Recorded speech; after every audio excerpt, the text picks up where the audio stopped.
আসন্ন বিধানসভা নির্বাচনকে কেন্দ্র করে সরগরম হুগলির রাজনৈতিক অঙ্গন। আজ পান্ডুয়া বিধানসভা কেন্দ্রে জাতীয় কংগ্রেস প্রার্থী সনাতন মান্ডি এক বর্ণাঢ্য মিছিলের মধ্যে দিয়ে তার মনোনয়নপত্র জমা দেওয়ার আগের মুহূর্ত। মনোনয়ন পেশের এই কর্মসূচিকে কেন্দ্র করে এদিন পান্ডুয়া চত্বরে কার্যত জনজোয়ার আছড়ে পড়ে। এদিন সকাল থেকেই পান্ডুয়ার বিভিন্ন প্রান্ত থেকে ব্যানার, ফেস্টুন এবং তেরঙ্গা পতাকা হাতে হাজার হাজার কংগ্রেস কর্মী সমর্থক জমায়েত হতে শুরু করেন। ঢাক, ঢোল এবং স্লোগানে মুখরিত হয়ে ওঠে গোটা এলাকা। দলীয় কর্মীদের এই অভূতপূর্ব উন্মাদনা ও ভিড় দেখে রাজনৈতিক মহলের ধারণা পান্ডুয়া কেন্দ্রে কংগ্রেসের মাটি যথেষ্ট শক্ত। মনোনয়নপত্র জমা দিতে যাওয়ার প্রাককালে প্রার্থী সনাতন মান্ডি সংবাদ মাধ্যমের মুখোমুখি হয়ে বলেন, আজকের এই জনসমুদ্রই প্রমাণ করছে মানুষ পরিবর্তন চাইছে। পান্ডুয়ার সাধারণ মানুষের আশীর্বাদ ও ভালোবাসা আমার সাথে আছে। এলাকার সার্বিক উন্নয়ন এবং মানুষের অধিকার রক্ষার লড়াইয়ে আমি বদ্ধপরিকর। বিশাল এই পদযাত্রাটি পান্ডুয়ার প্রধান সড়কগুলি প্রদক্ষিণ করে মহকুমা শাসকের দপ্তরের উদ্দেশ্যে রওনা দেয়। রাস্তার দুপাশে দাঁড়িয়ে থাকা সাধারণ মানুষকেও হাত নেড়ে প্রার্থীকে শুভেচ্ছা জানাতে দেখা যায়। দলীয় নেতৃত্বের দাবি, আজকের এই শক্তি প্রদর্শন বিরোধীদের কপালে চিন্তার ভাঁজ ফেলে দিয়েছে।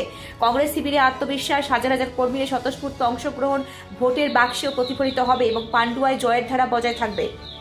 নিজস্ব সংবাদদাতার রিপোর্ট, আমার বাংলা নিউজ। দাদা, এই নমিনেশন ফাইল করতে যাচ্ছে, দেখা যাচ্ছে আপনার সঙ্গে হাজার হাজার কর্মীরা পান্ডুয়া থেকে যাচ্ছে। পান্ডুয়াবাসীর জন্য কি বলবেন? দেখুন, পান্ডুয়ার জন্য আমরা উন্নয়ন চাই। আমরা যা দেখেছি, দুটো দলকে আমরা দেখেছি, কেন্দ্রে বিজেপি যেভাবে আছে এবং ওয়েস্ট বেঙ্গলও তৃণমূল যেভাবে করছে, তাতে সাধারণ মানুষ ভীতগ্রস্ত হয়ে গেছে। কারণ আমরা উন্নয়ন সেরমভাবে পাইনি। আজকে মানুষকে লক্ষ্য করুন, বিভিন্ন দিক দিয়ে তারা ভোটার কার্ডে তাদের নাম তুলতে পারছে না। এই জন্য কিন্তু তৃণমূলেরও কোনো প্রতিবাদ নেই। কেন্দ্রীয় সরকার তো চাইছে সাধারণ মানুষ যাতে ভোট না দিতে পারে, যার জন্য এই অবস্থা। এবং জনগণ যেভাবে সাফার হচ্ছে, আজকে গ্যাস থেকে শুরু করে বিভিন্ন পরিকল্পনা, বিভিন্ন দিক দিয়ে 100 দিনের কাজকে বন্ধ করে রেখেছে। তার জন্য আজকে যে পশ্চিমবঙ্গের চাকরি চুরি হয়ে গেছে দুর্নীতি যেভাবে, আজকে মানুষ কিন্তু আমাদের পাশে যে কংগ্রেসকে চাইছে, যে কংগ্রেসকে প্রয়োজন। ভারতবর্ষে কংগ্রেস ছাড়া ভারতবর্ষ গণতন্ত্রকে প্রতিষ্ঠিত করতে পারবে না এবং কংগ্রেস ছাড়া ভারতবর্ষ বিকলাঙ্গ। কংগ্রেস ছাড়া ভারতবর্ষ চলতে পারে না। আগামী দিনে কংগ্রেস কিন্তু এগিয়ে আসছে এবং কংগ্রেস ক্ষমতায় আসবে। জয়ের দিক থেকে কতটা নিশ্চিত? দেখুন, জয়ের দিক দিয়ে আমরা 100% আশাবাদী যে মানুষ আমাদের ভোট দিয়ে নির্বাচিত করবে আগামী দিনের জন্য। যে আগামী দিনের জন্য কংগ্রেস ছাড়া পশ্চিমবঙ্গ অচল। কারণ শিল্প এনেছিল আমাদের পশ্চিমবঙ্গের সরকার, বিধানচন্দ্র রায় থেকে শুরু করে আপনারা দেখেছেন কল্যাণী, দুর্গাপুর এবং বিভিন্ন যে শিল্পগুলো হয়েছিল সেগুলো কিন্তু আমাদের কংগ্রেসের আমলেই হয়েছে। বাদ বাকি আজ পর্যন্ত কোনো শিল্পও হয়নি। আজকে বামফ্রন্ট ক্ষমতায় এসেছিল, বামফ্রন্ট শিল্পকে বন্ধ করে দিয়ে চলে গেছে।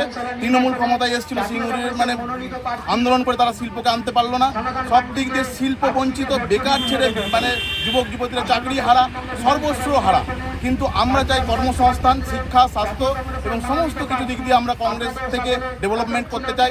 পান্ডুয়ার হসপিটাল, পান্ডুয়ার এলাকার আমার যদি আমি বিধানসভায় যেতে পারি, আমার দাবি হচ্ছে পান্ডুয়া হসপিটালকে মাল্টি স্পেশালিটি হসপিটাল করার লক্ষ্য। এটাই হচ্ছে মূল। মানুষের শিক্ষা এবং এই হসপিটাল, স্বাস্থ্য মানুষের যদি ঠিকঠাক থাকে তাহলে সবই থাকবে। আজকে যে সমস্ত পরিকল্পনাগুলো আছে সবই কিন্তু কেন্দ্রীয় সরকারের পরিকল্পনা। আজকে যদি বলেন লক্ষ্মী ভাণ্ডারও কিন্তু আপনার কংগ্রেস যে স্টেটগুলোতে আছে সেখানে 3000 টাকা করে দিচ্ছে। আজকে যে টাকাটা দিচ্ছে সেটা কিন্তু আমাদের ট্যাক্সের টাকা। এটা আপনাদের ভাবতে হবে। এটাই হচ্ছে আমাদের লক্ষ্য, যে আগামী দিনে যাতে কংগ্রেস ক্ষমতায় আসতে পারে। মানুষকে আমরা অনুরোধ করব এবং মানুষের পাশে যাব, যে মানুষ যাতে কংগ্রেসকে ভোট দিয়ে নির্বাচিত করে। দেখা গেল এই নমিনেশন ফাইলে শুধু আপনাদের আদিবাসী সম্প্রদায় নয়, দেখা যায় বিভিন্ন সম্প্রদায়ের মানুষ আপনার সঙ্গে যাচ্ছে। কি বলবেন এটা নিয়ে? দেখুন, জাতীয় কংগ্রেস জাত পাত ধর্ম নিয়ে রাজনীতি করে না। জাতীয় কংগ্রেস একটা গণতান্ত্রিক দল, গণতন্ত্রের কথা বলে এবং সামগ্রিক সাম্প্রদায়িকতার কথা বলে না। কংগ্রেস সমস্ত সম্প্রদায়কে নিয়ে কংগ্রেস রাজনীতি করে এবং সকলে একত্রিত মিলবন্ধন হয়ে যাতে রাজনীতি করতে পারে, কংগ্রেসের এটাই হচ্ছে লক্ষ্য। অন্যান্য দলের মতো নয় যে একটা সম্প্রদায়কে নিয়ে কিংবা বিভিন্ন জাতীয়তাবাদী যে আন্দোলন হয় সেইগুলো কিন্তু কংগ্রেস করে না। কারণ কংগ্রেস চাই শান্তি শৃঙ্খলা বজায় রাখতে এবং উন্নয়নের পরিকাঠামোকে এগিয়ে নিয়ে যেতে। এটাই হচ্ছে মূল লক্ষ্য কংগ্রেসের।